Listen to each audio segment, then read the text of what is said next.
Hello বন্ধুরা, কেমন আছেন সকলে? আশা করছি সকলে ভালো আছেন। বিজিত অমিতার নতুন একটি ব্লগে আপনাদের স্বাগত। আমিও খুব ভালো আছি। অগ্রহায়ণ মাসটা পুরোটাই শুধু বিয়ে বিয়ে বিয়ে, আর ইউটিউব খুললেও চারিদিকে বিয়েরই ভিডিও দেখতে পাচ্ছি। তো আমিও ভাবলাম আপনাদেরকে একটা ভিডিও পোস্ট করেই দিই। তো দেখুন, বিয়ে বাড়িতে এসেছিলাম, ঢুকতেই পড়েছিল প্রথমে পানের স্টল। তো বিয়ে বাড়িটা হচ্ছে একটা মেসোমশাইয়ের বাড়িতে। তো আমি আর আমার বড় দিদি চলে এসেছিলাম বিয়ে বাড়িতে। এই হচ্ছে বিয়ে বাড়ির মেন গেট। গেটটা বেশ সুন্দর করেই সাজানো ছিল। দেখুন চারিদিকটা কত সুন্দরভাবে সাজানো হয়েছে। আমরা চলে এসেছিলাম এক মেসোমশাইয়ের বাড়ি। মেসোমশাইয়ের বাড়িটা আমাদের বাড়ি থেকে প্রায় 1-1.5 ঘন্টা দূরে। তাই আমরা ভর সন্ধ্যেই পৌঁছে গেছিলাম, কেননা তাড়াতাড়ি খেয়ে ফিরতে হতো। দেখুন এখানে ফুচকার স্টল বসে গেছে, আর মেসোমশাইকে দেখলে বুঝতে পারবেন তিনি কতটা খেতে পছন্দ করে। তিনি যেমন খেতে পছন্দ করেন তেমনি খাওয়াতেও পছন্দ করেন। তো ওদিকে ফুচকার স্টল ছিল, আর ওই যে সামনে ওটা হচ্ছে পাপড়ি চাটের স্টল। তো স্টার্টার আরও অনেক কিছুই ছিল। তো এখানে পাপড়ি চাট দেখেই তো লোভ লাগছিল, কিন্তু কোনটা খাবো? এত কিছু যে সন্ধেবেলা যদি খেয়ে ফেলি তাহলে তো আর মেন কোর্সে যেতেই পারবো না, তার আগেই বাড়ি ফিরতে হবে। তো চারিদিকটা ফাঁকা, দেখুন সুন্দর করে সাজানো। বউ যেখানে বসবে সেটাও খুব সুন্দর করে সাজানো হয়েছে। তো এখনও বউকে নিয়ে আসা হয়নি। আমরা তার আগে পুরো প্যান্ডেলটা ভালো করে ঘুরছিলাম। ছেলে আর দিদির ছেলে তো চারিদিকে ছোটাছুটি করছিল। আর প্যান্ডেলটা দেখুন চারিদিকটা সুন্দরভাবে সাজিয়েছে। তার মধ্যে শুরু হলো গরম গরম কফি দেওয়ার জন্য। ওখানে সব লোক লাইন পড়ে গেছে। তো আমি একটা কফি নিলাম। মাটির ভাঁড়ে কফি খাওয়ার মজাটাই আলাদা। আর সন্ধেবেলা এতটাই ঠান্ডা পড়েছিল যে কফিটা খেয়েও মন একদম তৃপ্তি হয়ে যাচ্ছিল। এদিকে বরমশাই আর ওদিকে বরের মা মাসিমণি দুজনে ঘুরছেন। কোন দিকে কিভাবে ম্যানেজমেন্ট হয়েছে সেটা শেষবারের মতো দেখে নিলেন। এখানে বৌদিমণি এসে বসে পড়েছেন। দেখুন সুন্দর সাজানো হয়েছে বৌদিমণিকে। মেকআপটাও বেশ মোটামুটি ভালোই লাগছিল। তো একটু খিদে পাচ্ছিল, তো পাপড়ি চাট খাওয়ার জন্য এগোলাম। গিয়ে দেখি দাদা পাপড়ি চাট নিয়ে বসে পড়েছেন।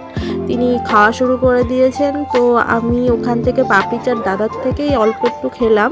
আর এদিকে দেখুন বাচ্চা কাচ্চারা সব আইসক্রিম নিয়ে ব্যস্ত। আমাদেরটাও আইসক্রিম খাওয়ার জ্বালায় পাগল। এসে থেকে শুধু আইসক্রিমের দিকেই তার চোখ। আর আইসক্রিম 2 রকম ফ্লেভার ছিল, ভ্যানিলা ছিল আর চকলেট ছিল। আমি একটু পকোড়ার দিকে গেলাম। চিকেন পকোড়া নিয়েছিলাম। পকোড়াটা খুব সুন্দর ছিল, ভিতরটা ছিল জুসি আর বাইরেটা খুব সুন্দর মুচমুচে, খেতেও বেশ ভালো লাগছিল। তো একটু পকোড়াই নিয়ে খেলাম। তারপরে দেখি বরমশাই নিজেই চলে এসেছে, আমাদের হাসু দাদা। সে নিজেই আইসক্রিম খাওয়ার জন্য ব্যস্ত হয়ে পড়েছে।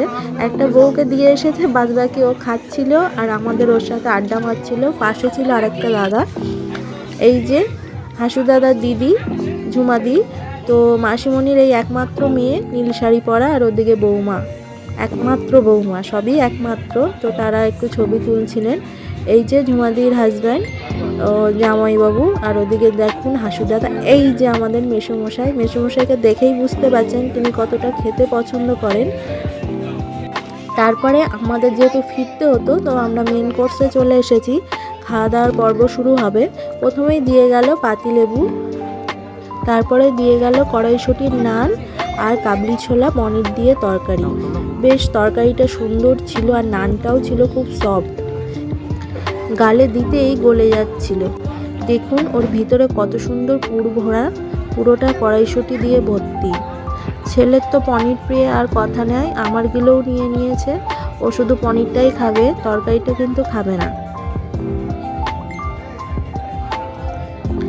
তারপরে চলে আসলো বাদাম দিয়ে চিপস আর বাসমতি চালের ভাত, বেশ লম্বা লম্বা ভাত, তার উপরে গরম গরম পড়ে গেল সবজি ডাল।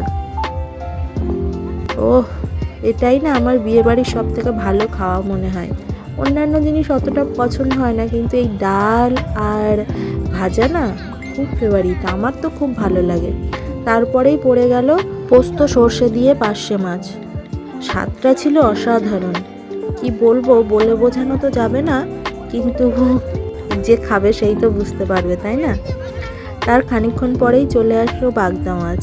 বাগদা মাছ যে যত চাইছে দিচ্ছে, কিন্তু আমি আর খেতে পারছি না, কেননা স্টার্টার এতটা খেয়ে নিয়েছি, আর খাওয়ার পরেই আবার খেতে বসে গেছি বাড়ি ফিরতে হবে বলে। তো সব কিছু একটা একটা জাস্ট টেস্ট করছিলাম। তো রান্নাগুলো বেশ ভালোই হয়েছিল। তারপরে দিয়ে গেল স্যালাড। পাতা কিন্তু পরিষ্কার করে খেয়েছি, সব কিছু অল্প খেলে হবে কি, সব কিছু সুন্দর করে খেয়েছি। স্যালাড দেওয়ার পরেই চলে আসলো খাসির মাংস। ও দেখেই তো লোভ লাগছিল, কিন্তু পেটে আর জায়গা নেই, তো 2 পিস নিয়েই খেয়েছিলাম। ও অনেক খেয়েছে, ও তো খাসির মাংস মাটন পুরো ফেভারিট, তো ও অনেক খেয়েছে। আমি ওই 2 পিস নিয়েই জাস্ট টেস্ট করছিলাম। আর তরকারিগুলো এত সুন্দর হয়েছিল বলে বোঝাতে পারবো না। তারপরেই চলে আসলো ফলের চাটনি, আমের ছিল আর তার সাথে অন্যান্য ফল ছিল, বেশ ভালোই লাগছিল। তারপরে দিল পাঁপড়।